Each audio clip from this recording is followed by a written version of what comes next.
Tonight we'll be cooking Moroccan meatballs, found on page 71 of Well Fed. We'll start by chopping a half a cup of parsley, and then we'll add 1 tablespoon of paprika, 2 teaspoons of cumin, 1 teaspoon of salt, and 1/4 teaspoon of pepper.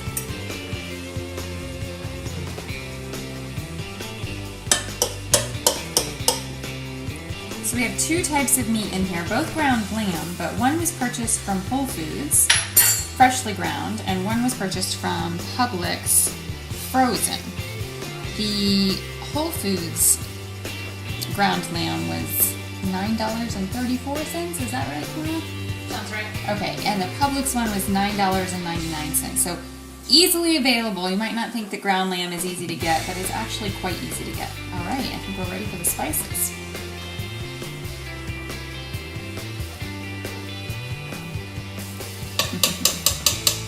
Great. And the smell is really starting to come out here. Fragrance of the paprika and the cumin are mixing together. We have just one little change to the recipe tonight, and that is that we're adding 2 tablespoons of almond flour to the meatballs. This helps them retain moisture and will give you a nicer texture at the end.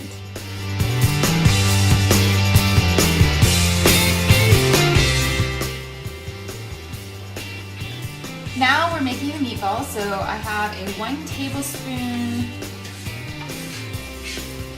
scoop, 1 tablespoon measuring spoon that I am scooping the meatballs out in order to make sure that my hands stay moist so that the meat is easy to work with. I just have a little cup of water here that I'm dipping my hands in as I go.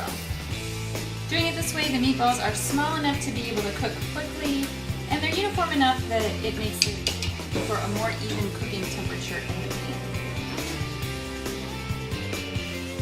Here we're chopping up 1 large onion or 2 medium onions, and Kamara is demonstrating some elegant knife work here. Notice how the knife only goes in about 4/5 of the way. This holds the onion together so that she can easily chop. And now next, notice how she gets her fingertips out of the way of the knife.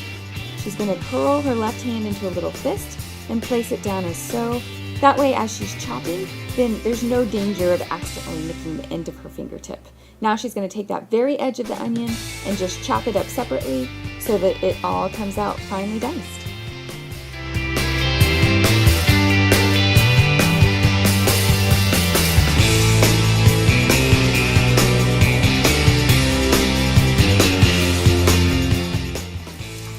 We just need 2 cloves of crushed garlic, and this is my favorite way to crush garlic. It's just take the flat of the knife and press, and that way it comes out super easy. You don't have to peel anything. It's all done. So then I'll just do the same thing again. And again, it comes out nice and easy. No hard work. I'm a big fan of the no hard work. There we go. I'm gonna squish it up just a little bit more.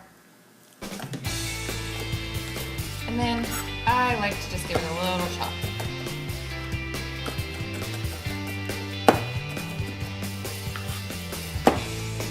And that's crushed garlic. Add 1 tablespoon of coconut oil to the pot. First thing we want to do is saute the onions. So we're just going to slide them in.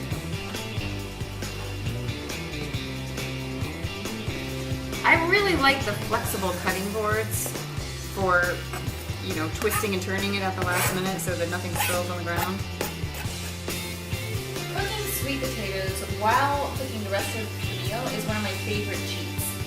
Sweet potatoes are, even though they are sweeter than regular potatoes, they have a much better blood sugar regulation response, and so they're a fantastic snack to have, especially post-workout. Here I have 3 different kinds of sweet potatoes. I have the Japanese garnet, I have the traditional, and then I have the white sweet potato, organic. And I'm just gonna pop them in while I'm doing everything else so that they'll be ready to go whenever I want a tasty snack. These are gonna cook for 45 minutes on about 400 degrees.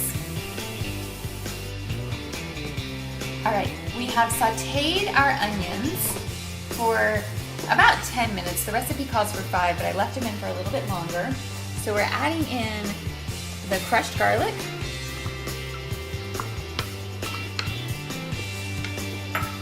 and then our spice mix.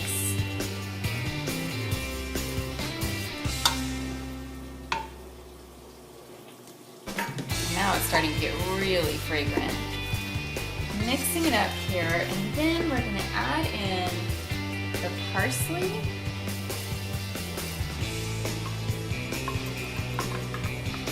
And then before there's any chance to brown, we're gonna add in the tomatoes.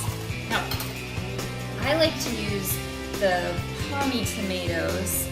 You can also use 2 medium fresh tomatoes, but this makes it easy for me to make sure that my tomatoes don't go bad before I use them. So I use about 2/3 of a container here. I'm gonna add in just a little bit more. And then I also need 2/3 of a cup of tomato paste.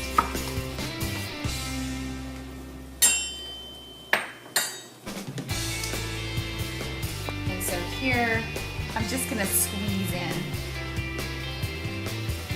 It's gonna be most of this tube.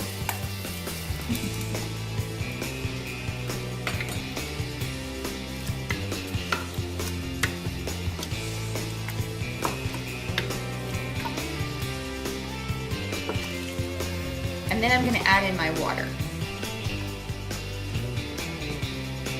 Now I'm adding in 1.5 cups of water. And this just brings it to this nice, delicious, soupy texture. After I stir this in, I'm gonna bring it to a boil, and then I'm gonna add in the meatballs.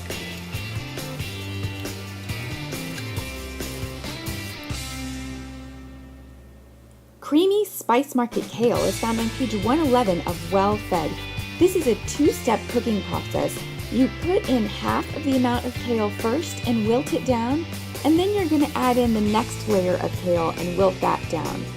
Finally, you'll add in the spices.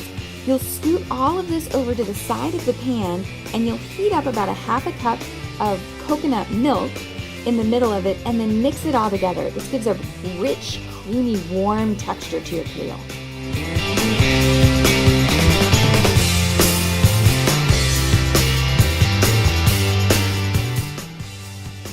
Bon appetit!